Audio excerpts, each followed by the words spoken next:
Ok, on y va? On se redresse? Voilà, hop. Roulez les mécaniques. Donc une épaule vers l'avant, puis l'autre. Renouer avec un corps en lutte contre le surpoids ou l'obésité, c'est l'objectif de ce groupe de patients. Parfait. Hospitalisés pendant 15 jours, ils se familiarisent avec des exercices adaptés à leurs conditions physiques pour prendre de bonnes habitudes. Ça peut être des exercices qui se font à la maison, au travail, en attendant le bus. L'idée, c'est vraiment d'augmenter son activité physique dans la vie quotidienne avant de penser à mettre en place une activité physique, on va dire, un petit peu plus sportive. Bien sur la pointe des pieds. Et pour cela, pas besoin de matériel sophistiqué, une simple chaise fait l'affaire. Les articulations peuvent être un petit peu abîmées et donc douloureuses.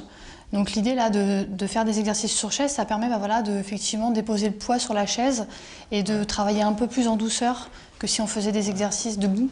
On va juste tout simplement tendre un genou puis l'autre. Et si on rajoute la main, on exerce un frottement. Et du coup, qu'est-ce qui se passe? Ça chauffe plus, ouais. Exactement. Et cela permet aussi, pour les patients très sédentaires ou en convalescence après une chirurgie bariatrique, de retrouver des sensations et de reprendre confiance en soi. Le fait de juste tendre la jambe et de voir que finalement mon muscle il se contracte, c'est déjà de se rendre compte qu'effectivement on travaille musculairement, mais aussi qu'on a du muscle et on n'a pas juste de la graisse comme beaucoup le disent.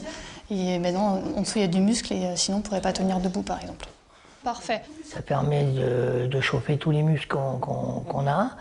Et puis après on peut marcher au quotidien plus facilement, sans avoir de douleur. Moi je pense que c'est très très bien ça.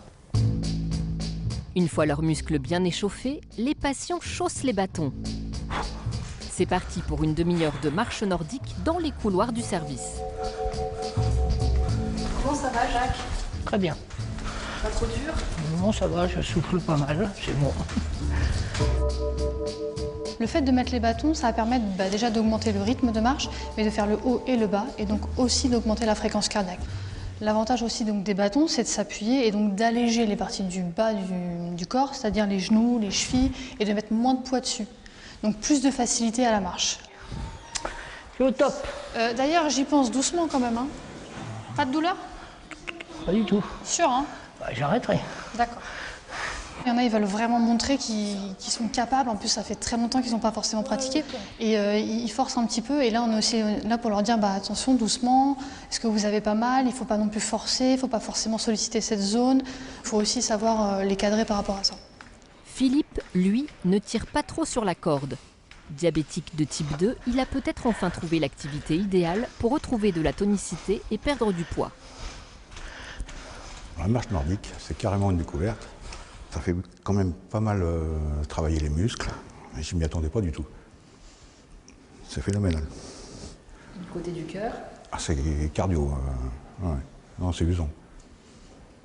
Mais ça fait du bien. Se faire du bien grâce à des exercices ludiques et variés. La séance se termine avec du renforcement musculaire adapté. À l'issue de leur hospitalisation, les patients ont toutes les cartes en main pour les reproduire quotidiennement à la maison.